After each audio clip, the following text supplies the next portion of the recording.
உச்சி மயில மேகாட்டு கோவிலில கதை ஒன்று நடக்குதம்மா.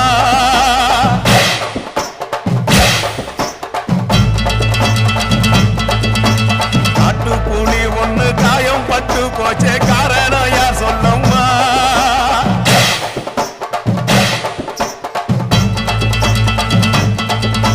சட்டவோடு கையில் சத்தம் முழங்கிட தாயணி பொங்கிடம்மா.